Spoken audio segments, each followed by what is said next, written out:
सहनावतु सहनौ भुनक्तु सह वीर्यं करवावहै तेजस्विनावधीतमस्तु मा विद्विषावहै।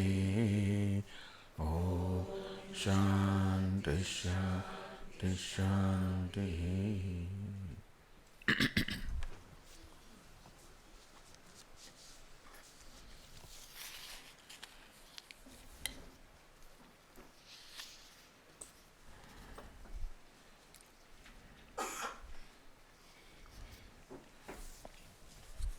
If Atman is the witness, why do we say it is Nirguna Brahman? Because witness is a role.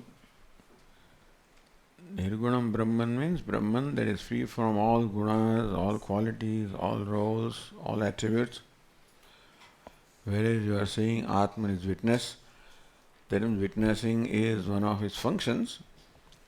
So how do you say then Atma is Brahman? Atma is witnessed not by way of the activity of witnessing. Atma is witnessed by way of illumining, that's all. Therefore, he is called witness only in a secondary sense, not in a primary sense.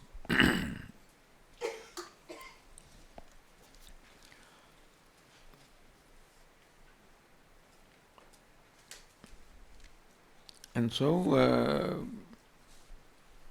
Atma cannot tell us what happened.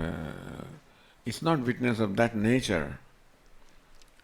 Witness generally undergoes a change corresponding to what is witnessed. So if I am witnessing something, then as that something changes, there will be a corresponding change in me also. So witness also is a changing entity. Witness in a primary sense also will be a changing entity. And Atma is changeless, therefore witness also is not a primary function. Here, witness or witnessing means illumining, not witnessing in terms of performing a function of witnessing. We call Atma the witness because supposedly, he illumines, Atma illumines everything, but then doesn't play the role of a witness. Because then he would become qualified. Witnessing would be, witness is a functional name, and nothing can perform a function permanently or constantly. A function will change. But Atma is witness all the time. That means witnessing is not a function, it's just being. So Atma, by way of being, shining, you say illumines like this. The fluorescent light illumines. Sun illumines the world. But even though we say sun illumines, illumination is not an action on the part of sun. Sun just is. And it is self-shining. So by way of sun, who shines on its own, we say sun witnesses this world. But there is no act of witnessing on the part of sun. Sun is just sun is being, and because of the nature of light, therefore, it illumines. But then to illumine is not its function, or not any desire on the part of, or there is no sankalpa or will. Just sun, by being what it is, illumines. So we say sun is witnessing everything. Similarly, Atma is called witness, not in the sense that Atma performs the act of witnessing. The witnessing is not an action. Atma is witnessed by of illumining everything. Therefore it is Nirgunam Brahman also, because there is no witnessing is not a function or not a role or is not an attribute.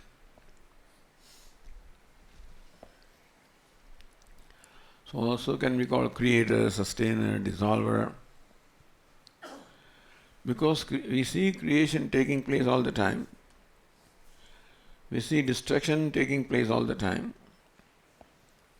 And as Puja Swami said, the process of creation and destruction is sustained. So we see sustenance all the time. Because sustenance means what? Constantly either creation takes place and destruction takes place. Something gets destroyed and gets creation. So the process of creation and destruction is sustained, you can say, So that is what Ishvara is said to be. But again, Ishvara is in presence. The Prakriti creates. Maya adhyakshena prakritihi suyate sacharacharam. In the 9th chapter of the Gita, Lord Krishna says, Maya adhyakshena. I'm just adhyaksha, just a witness. Prakritihi suyate sacharacharam. Prakriti, or the primordial matter, you can say, it creates, sustains, dissolves. So is all of that at the level of Prakriti or energy or matter. Energy you can call it, or matter, in presence of Atma, presence of Ishvara.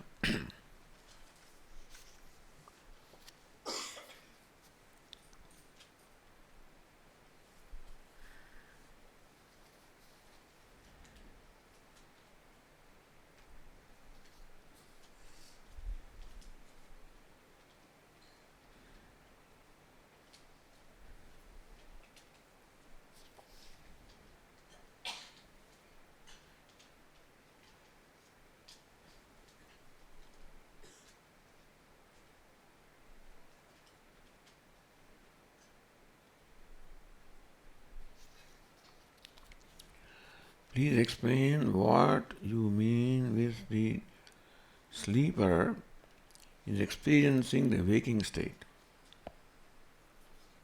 Is that what you say? Sleeper? Yes. So sleeper is experiencing waking, dream and deep sleep. Yatta supto na kanchana kamam kamayate na kanchana swapnam pashyati. Tat sushuptam. So that is called sushuptam, sushupti, or state of deep sleep, where there is no desire and there is no dream. Desires reflect the waking state. Dream is for the dream state. So, where he does not have desire, meaning he is not awake. Where he is not dreaming, that means he is not dreaming. Where the sleeper is like that. That means the sleeper is desiring, sleeper is dreaming. Yatra suptaha na kanchana kamam kamayate na kanchana swapnam. Yatra suptaha. Where the sleeping one. Where the sleeping one does not entertain any desire and does not have any dream. Sleeping one. But that sleep is of different nature. It is not the same sleep that is of the same degree of reality as dreaming. It is sleep of ignorance, which has a different reality from this local sleep and dream, etc. So by the sleeping one meaning the ignorant one, who is sleeping in the sleep of ignorance, who is sleeping to the reality. So that is also called sleep. Ya nisha sarvabhutanam tasyam jagrati sanyami. Lord Krishna says that which is night for all the beings is where the wise person is awake. And yasyam jagrati bhutani, and where the beings are awake, that is where he is sleeping. He is awake to the reality where the ignorant people are sleeping. He is sleeping to this projection where ignorant people are. So, ignorant people are both sleeping and awake. Can there be sleeping and wakefulness simultaneously?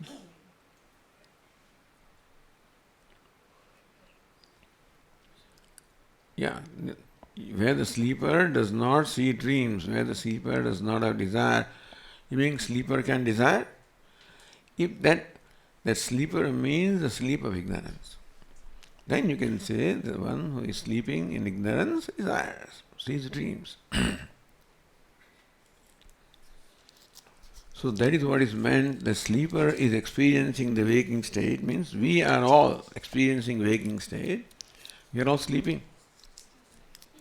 Sleeping in the sleep of ignorance. Sleeping to the true nature of ourselves. Unaware of the true, that sleeping to our true nature of ourselves, but wakeful to the mithya world,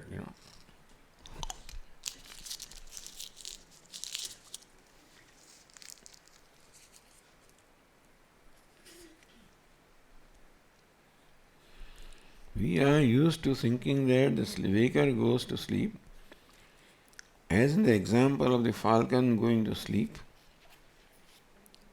In this manner can the identification of the waker resolve.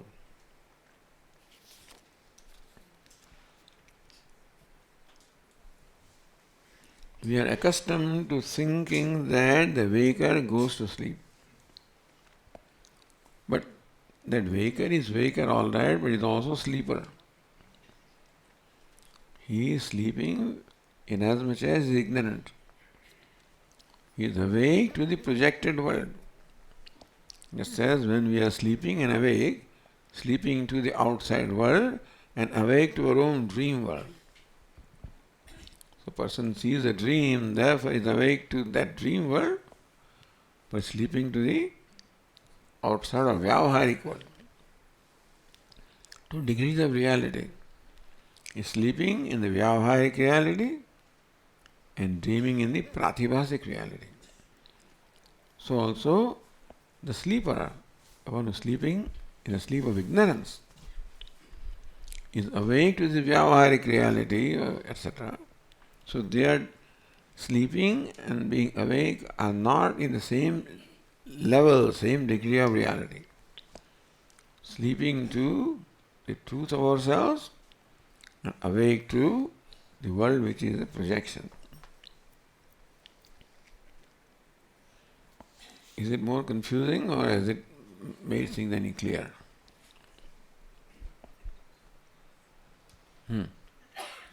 Okay.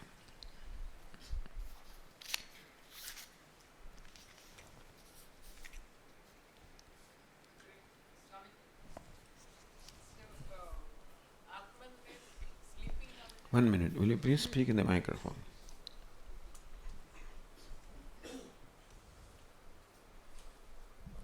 So, we are Jivatma is sleeping and awake to Mithya world. Paramatma is awake or asleep? Paramatma is awake to the reality. And he is awake to everything. The wise person is said to be awake to the reality and sleeping to the mithya world, because he does not see that mithya world. He sees only the reality, that's all he sees. Okay. Paramatma is a consciousness that illumines all the states. Here, we are sleeping or awake, which are states of mind. Paramatma is not sleeping in the sense that his mind is sleeping. So he is awake. To be awake is the nature of Paramatma, consciousness. The Bhagavad Gita sloka, the enlightened one sleeps when we are all awake, and he is awake when we are Because asleep. enlightenment also has a mind. The enlightenment is different from Paramatma. Enlightenment also is a Jivatma who has a mind, except that the mind is not awake to the reality. So when the rest of the world is sleeping to the reality, awake, to the Vyavaharik world, sleeping to the reality, that is where the wise person is awake to the reality also. He sees this reality as well as the reality of the self. We see this reality, but not seeing the reality of ourselves, so awake to this world, sleeping to this. Wise person may be awake to this as well as awake to that. or which chooses to withdraw into himself. He can be sleeping to this world, but awake to the self. Swamiji, in relation to her question, like Gita says, Jnani is same as me, Lord Krishna says. So, Lord Krishna says that in Gita that Jnani is like me, makes it. So when as she is asking that question, that they sleep when we are awake and then they awake when we are sleeping. So I'm just asking that same clarification of that, how to... Jnani tvatmaiva me matam. Lord Krishna says, the wise person is my Atma. I am his Atma, he is my Atma. But then, the Jnani also is a human being, with a human upadhi, with a mind. And therefore he also is awake and sleeping like other human beings. So, that way Jnani and Paramatma are not one. Because in the human body. In as much as he knows himself as Paramatma, Jnani and Paramatma are one. In as much as he possesses an upadhi and functions in the relative world, he is not Paramatma. So Jnani cannot create and sustain and dissolve, etc. Limitation by the upadhi anyway. Yeah. We call him Sarvajna. But he is not omniscient like Paramatma. Sarvajna in sense, Sarvam Samanya, so he knows everything in general. Paramatma knows everything in particular as well. Sarvajna, Sarvavit.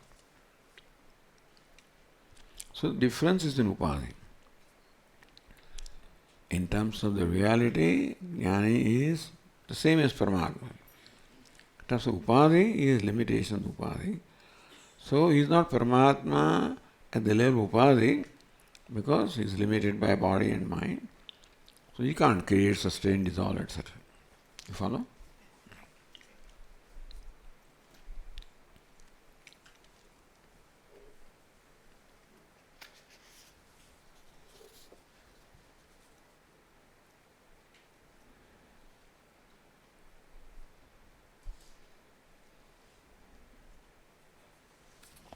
Very strange question, but I have freedom to just put it aside, but I'm still reading to you. So just this, fortunately or unfortunately, nobody is required to write their name, so you don't know who is asking this question, so nobody will take responsibility for this question anyway. Just curious, this person says. If you are ever married in USA or India, you can ask any other people, many other people know me. You could ask them whether Swamiji, ever got married in India or in USA, etc., etc.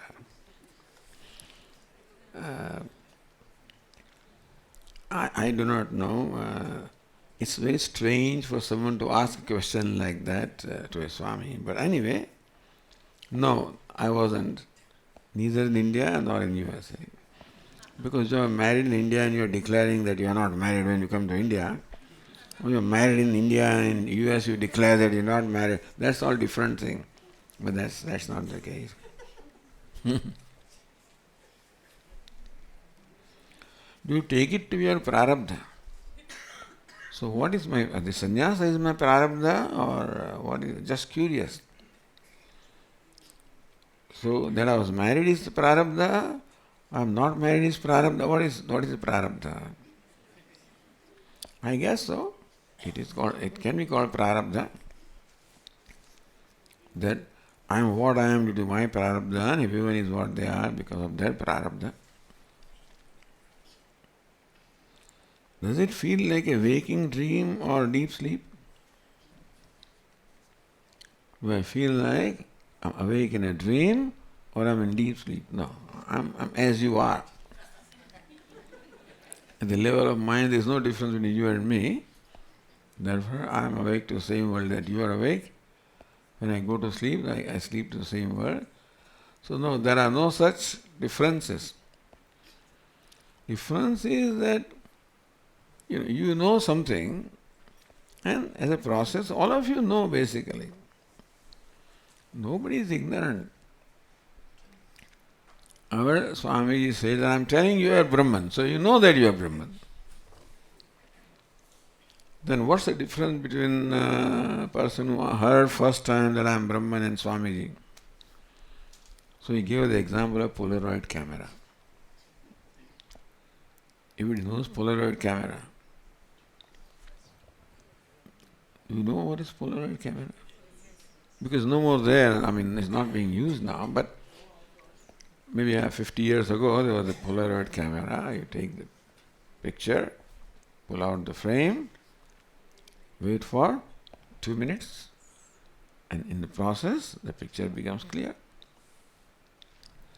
You pull out the frame, a very faint line, Swami sitting in the chair. As the time goes, slowly and slowly the features become clearer, and now you see more outlines of chair, more outlines of Swami, and his face, and slowly his lips, and slowly his eyes, and in 2 minutes everything becomes clear. Now when you started the first, what was the knowledge? Swami sitting in the chair. As the picture started becoming clearer and clearer, what's the knowledge? Swami, that does not change.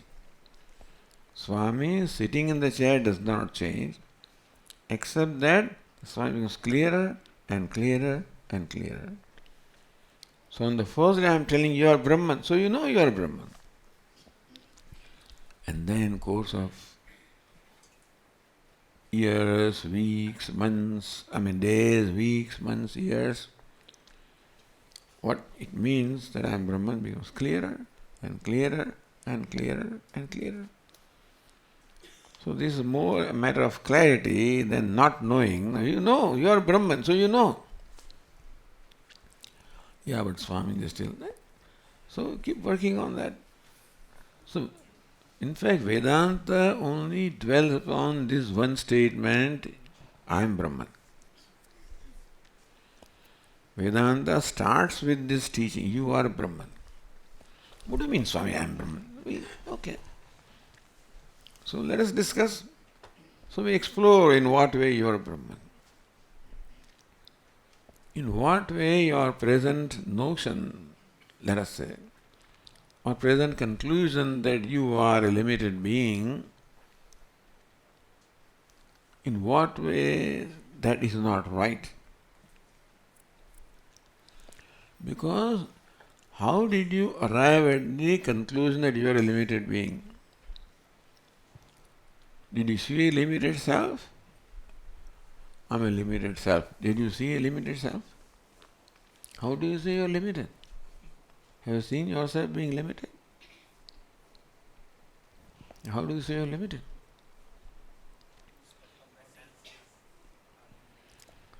So point is, you cannot establish that. So Vedanta teacher will say that you please prove that you are limited.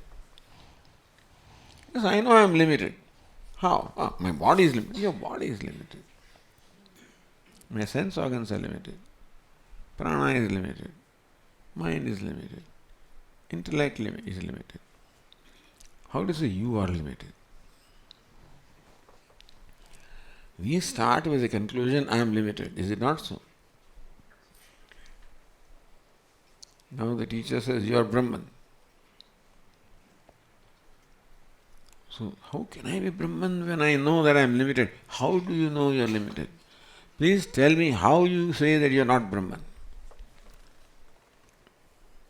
How do you say you are not limitless? Hey Swami, I was born 15 years ago, 25, but your body was born. Swamiji became graduate 5 years ago, but that was your mind, intellect. So by identification of the body you say that you are born, by identification of the mind you say I am this, by intellect you say this, I am an engineer, doctor, X, Y, Z. Have you seen the self? which is doctor, engineer? No. It's all the result of identification. Is it not so? So please prove that you are limited. That's what a Vedantic teacher. Swami, I am limited. Please tell me how you are limited. I know I am limited. How do you know? No, I am limited. Look at this. I was just born, but that was body. I am limited because I am limited now, but that's in your mind. I know that I am limited. I have limited capacity, but that's your, personality, your prana, your Ichha Shakti, Kriya Shakti, Jnana Shakti, they are limited. The powers that I have been given, the powers to know, powers to will, powers to act, limited. How does it prove that you are limited? So, prove to me that you are limited, then we'll show you how you are not limited. Right? So when you try to understand how you are limited, it will become clear that I've just taken it for granted. We have simply taken for granted. So everybody does it that way, so. Everybody sees that sun is rising and sun is setting. Just because everybody says it doesn't make it truth. So we are not subjecting our conclusions to the scrutiny of reasoning, just taken for granted. So Vedanta directs us to question, but directs us. So what happened? Well, let me finish the sentence.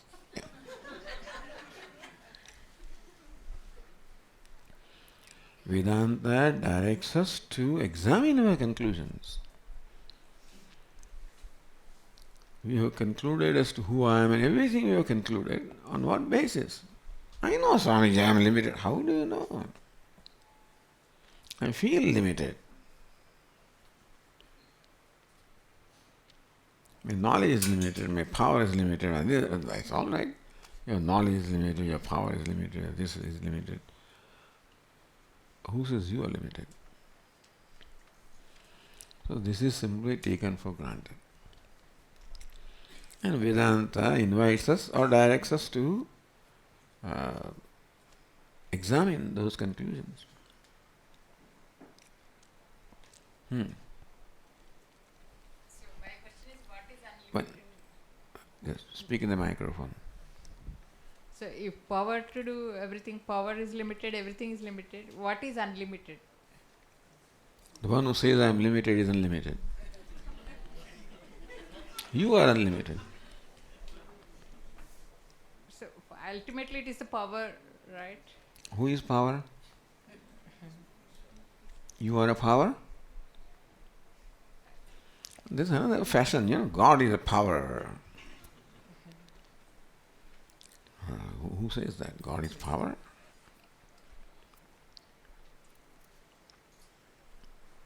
No, you are not a power. You are a conscious being possessing power.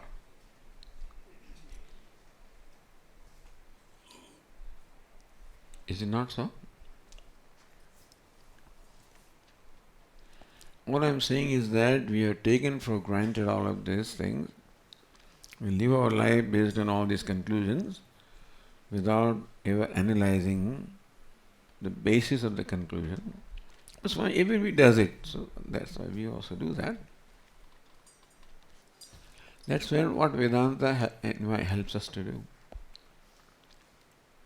To examine our conclusions.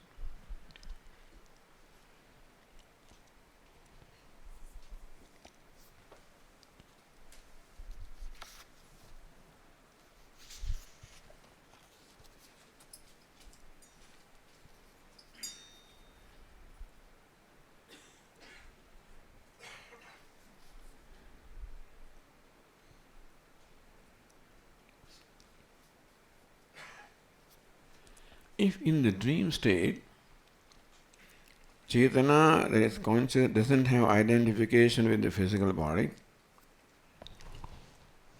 What is the? Why is everybody looking up there? Huh? Sound is coming? Yeah, usually the fans make sound. Some metal sound is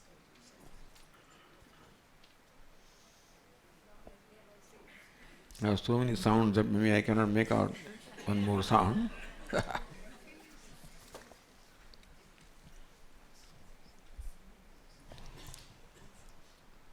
But fan is stand still, so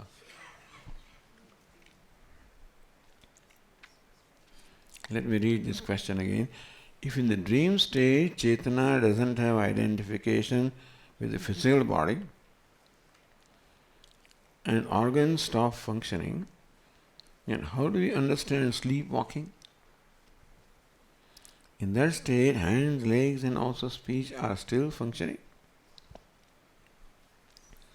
You would ask this question of a doctor. Is there a doctor who can explain what is sleepwalking? I don't have an answer. No? I guess he's not totally asleep, partially awake, not awake to this world, but awake to something inside, and so he walks, and they say that he comes back to the same place, he doesn't get lost apparently. So he gets out of his bed and then makes a trip and comes back to the same thing. So it is not total sleep, not total waking state. It's something in between, condition of the mind. Condition of the mind. It is true, but then person is walking. And hands, legs are all speech. He talks also, maybe.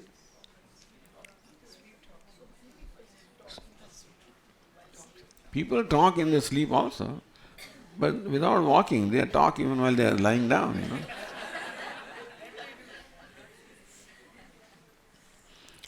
That means not totally asleep.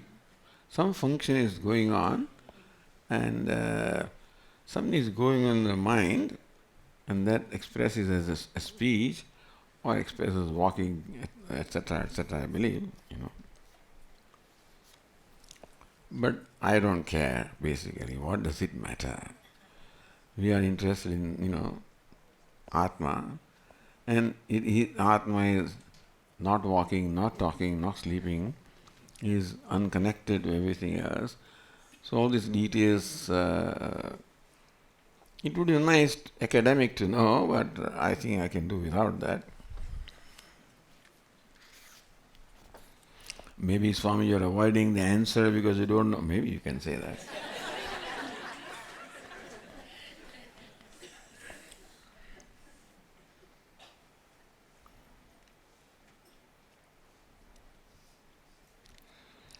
Request to kindly elaborate and explain the following from the initial two mantras of Ishavasya Upanishad.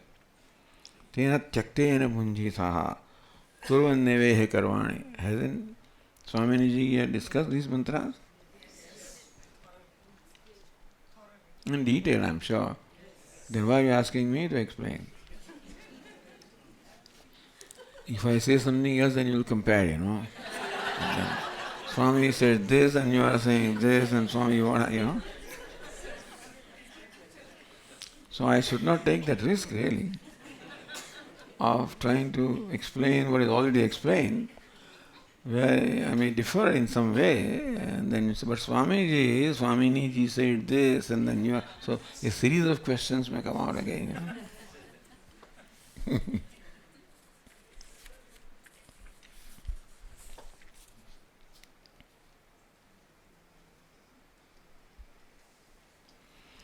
Why is the knowledge of asangatam of the Atma not sufficient for moksha?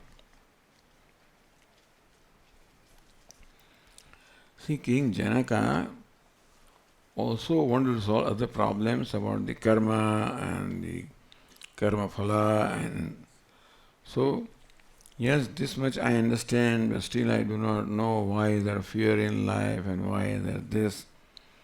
So he wanted answer to those questions also. Apparently, saying that you are liberated, you are free, you are limitless, does not help him to become free from fear.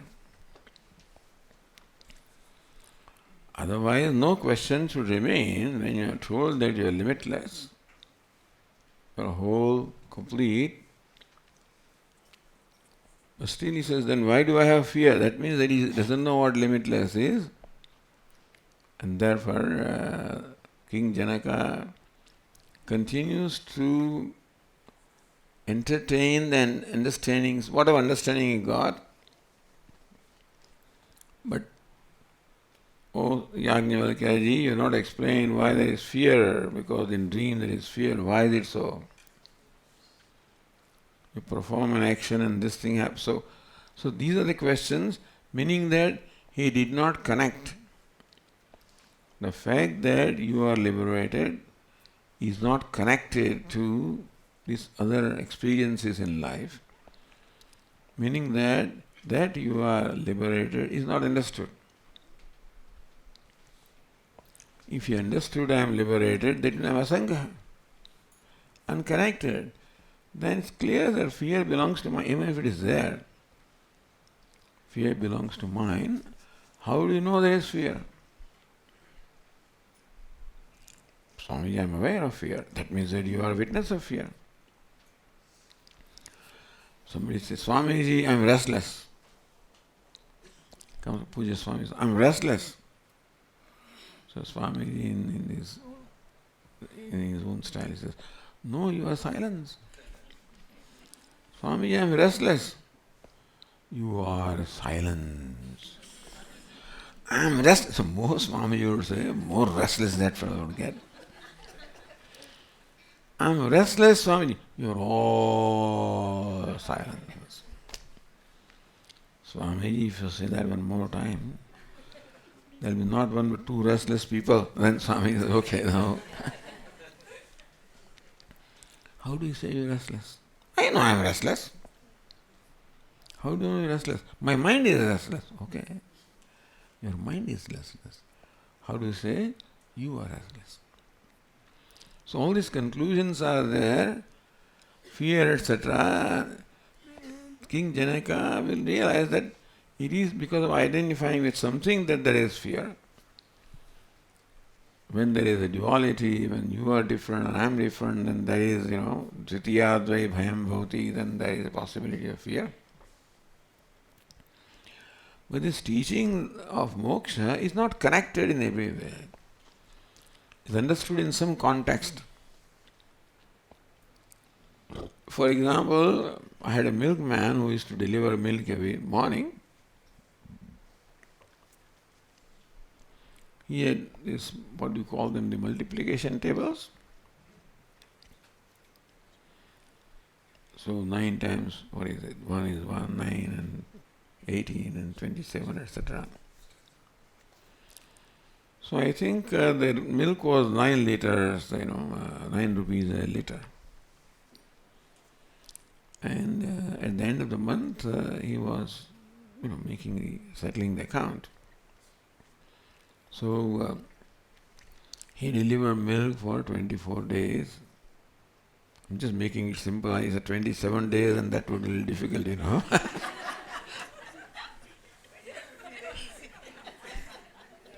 Although I can tell, but I'm not sure that you can tell. So when the guy, when he wanted to settle the account, then he started, 9, 18, 27, 36. Hey, have you not learned the multiplication table of 9? I have learned. He knows that 9, 8 is, what is it? 72, okay. But he did not realize that that is what he has to apply here, that 9, 18, 27, that 9 times 4 is 36, that he will repeat in this multiplication table. When it comes to the practical thing, there are 9 days and 4 rupees a day, he just says 4, 8, 12. Meaning you do not know the application of what you know. So perhaps King Janaka understood that he is liberated but did not know the application, therefore fear still remains. So this is not yet translated at the level of understanding. Otherwise question cannot come, but questions are there, and then that's what discussion goes on. It's a long discussion. He says, Katama Atma, which one of the many is Atma? That question may not make sense to us. He was told what Atma is. But then there is body, and there is prana, and sense organs, and mind, and intellect. Which one is Atma?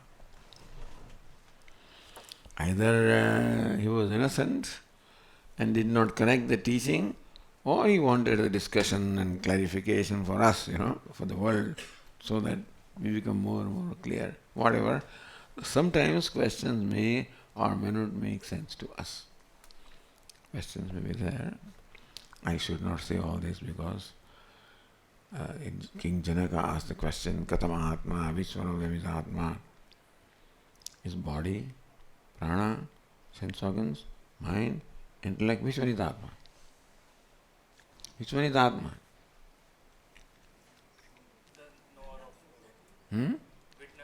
Because sometimes I say I am fat, means the body is Atma. Sometimes I am walking, that means the organ of action is Atma. Sometimes say that I can't see, that means the organ of seeing is Atma. And thus we identify with different aspects of our personality and therefore declare ourselves to be different. That means that I am not analyzed, as to what exactly I am, and that I keep on changing my identity all the time. So who are you? I'm talking. Then later on it says I'm eating, but then are you a talker or a eater? Who are you? A speaker is a speaker. It doesn't start, talking. He just speaks. He doesn't hear. What is speaker? Keeps on speaking. Doesn't hear. Then he's called speaker. Can you be called speaker? Is it your nature? Then you should keep on speaking. Then you can be called speaker. Or hearer. What is it that you are there all the time effortlessly? No, I'm not a speaker. I'm now and then speaker. Hearer, now and then hearer. Man, now and then, because I don't remember and I don't know who I am in deep sleep, etc. All these kind of designations I give to myself, all of them are only temporary relative. What is the lasting, designation of myself? In all of these, what? So, now I am talking, then I will be listening, then I will be eating, then I will be sleeping. Who am I? In all of these, what is one unchanging thread? I am talking, I am walking, I am eating. What is unchanging? I am.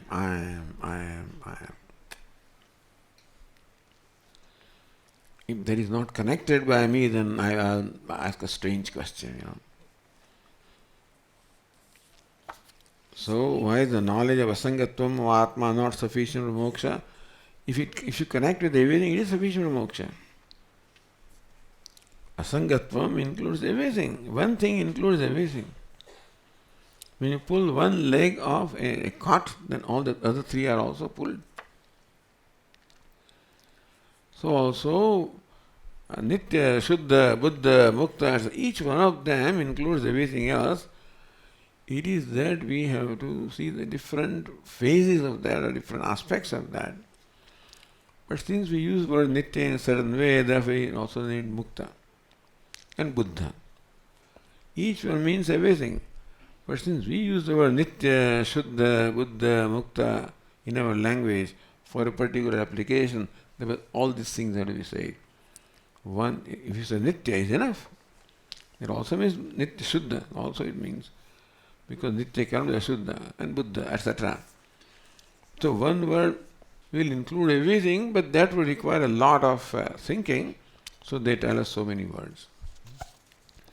So also, Asangatva, if really stretched to all its aspects, would result in moksha. But King Janaka did not do all that much, that is why the questions remained,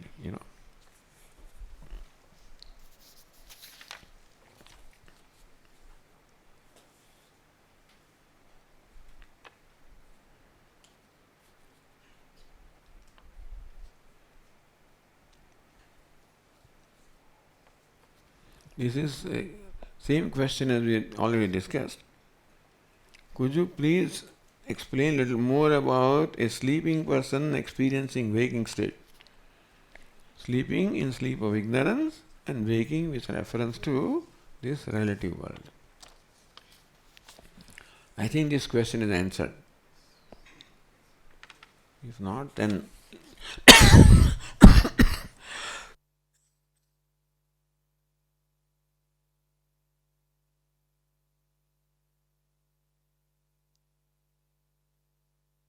That Videha, as you said in the Upanishad, Videha is the country or place where the King Janaka.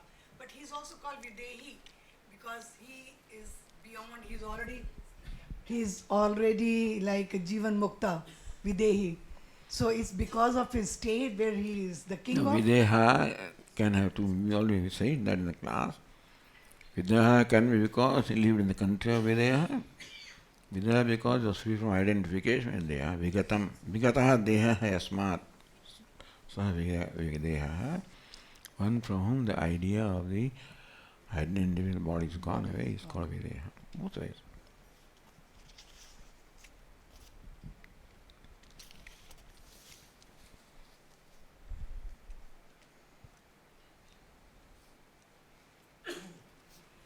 How to bring about the devotion in me or devotee in me so that I can see Ishvara, feel Ishvara.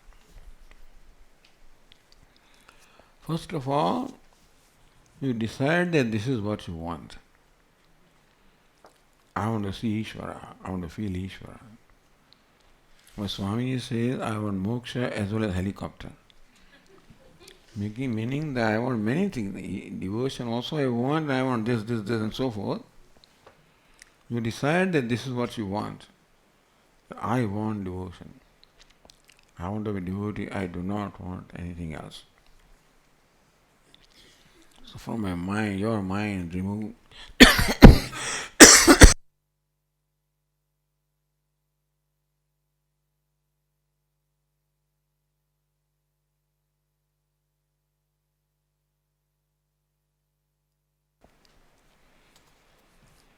So remove any other desire that you have.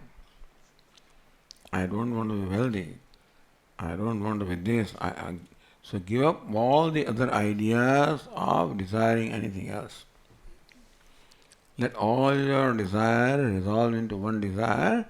I want to be devotee of God. That is called devotion, meaning a total commitment. And so all I want in my life is Ishvara. I do not want anything else. Work on that thought. And if any other desires are there, I want Ishvara, I don't want this. And minds, I want this, I want Ishvara, not this. And this way, keep on asserting this desire of yours that what I want is Ishvara. Let that remain the only desire that will be fulfilled. Well, you can't expect Ishvara fulfill every desire which is contradictory, I want this also and that also. I want, what is in Gujarati they say, my one foot is in milk, another foot is in curd or something like that. Is that right? દૂધ ને દહીં બંનેમાં પગ મૂકો.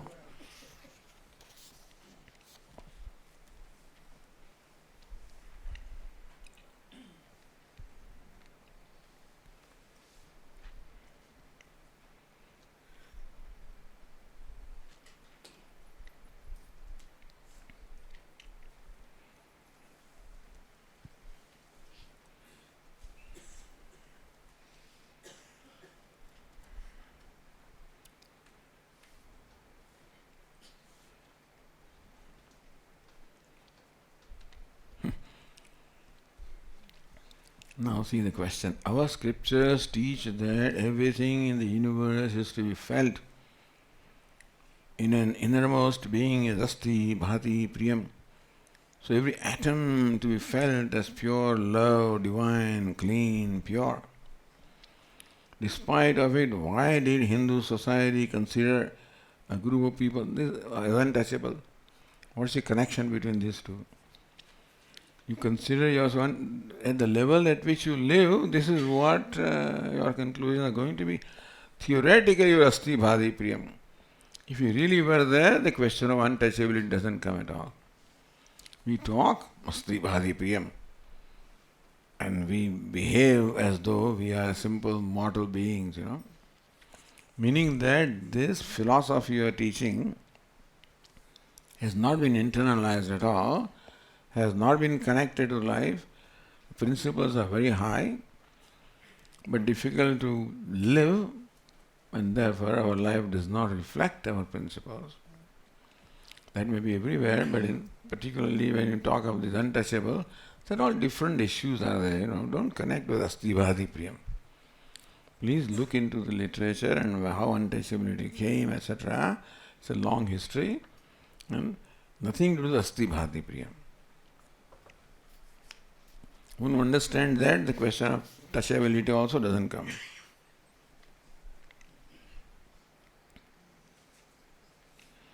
And these are all these fashion, to ask these kind of questions. Swami, why we have this philosophy, why do we do this? This philosophy that everything is Brahman, then why do we do this? Why don't you think?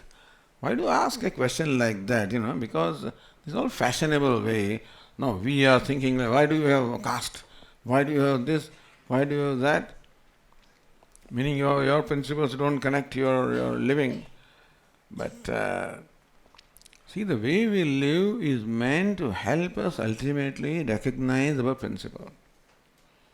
Right away, it is not possible for me to recognize that everything is Ishvara.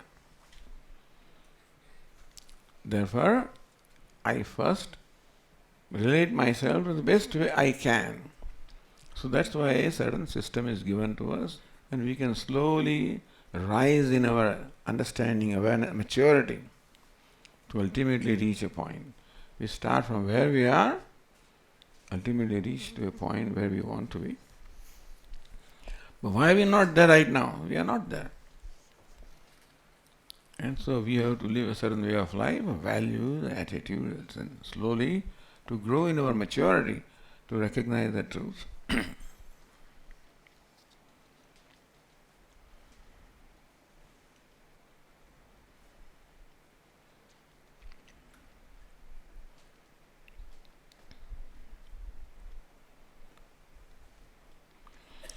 Is it the view of our Shastra that a thought must be a conscious thought? That is, that the inner thought is illumined by consciousness. If so, what is the Vedantic view or explanation of the so-called unconscious mind, subconscious mind? Subconscious is a state of mind. Conscious also is a state of mind. Everything is illumined by consciousness. That you are aware of, even the concept of subconscious mind is because that thought is illumined by consciousness. So everything is illumined by consciousness, and conscious, subconscious, all of these are the states of mind, and all illumined by consciousness.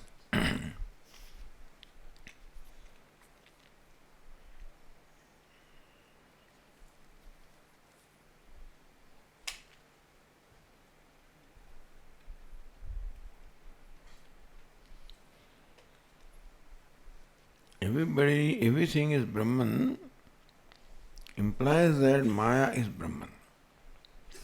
So Brahman is the cause of Jagat, without doing or having any attributes. Can you please elaborate or explain? How is Brahman the cause? The cause generally undergoes a change, like the cause that is clay undergoes a change to become a pot. So, creation does require a change. Here we are told that Brahman, without undergoing any change, creates. When we say the cause undergoes a change to become effect, that is when the cause and effect are in the same degree of reality. But here Brahman is absolute reality, and the Jagat is projection. Therefore Jagat, so projection or superimposition and substratum can remain simultaneously. Brahman is the substratum upon which the universe is projected. So Brahman is cause of Jagat by way of being a substratum of the universe, or projection of universe. Like rope and snake.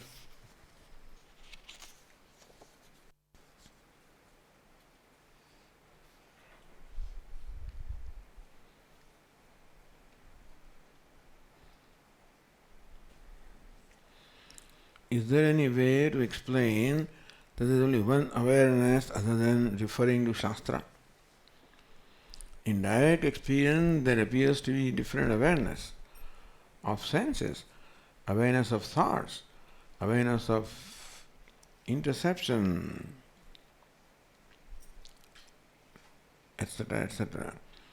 See, the object of awareness keeps changing. Light is one, it illumines yellow, it illumines red, it illumines blue, it illumines black. So what is illumine is different, but the illuminator is the same. So also what is thoughts, etc., they all are illumined. The one that illumines is awareness. And that is one, does not change. Just as there is only one light. What is illumined by light is many. But what illumines that light is one. So the thoughts are many, they illumine. But that which illumines the thought, that awareness is one. Awareness is like light. Thoughts are illumined. And so awareness is one. That doesn't have to be many to illumine many things.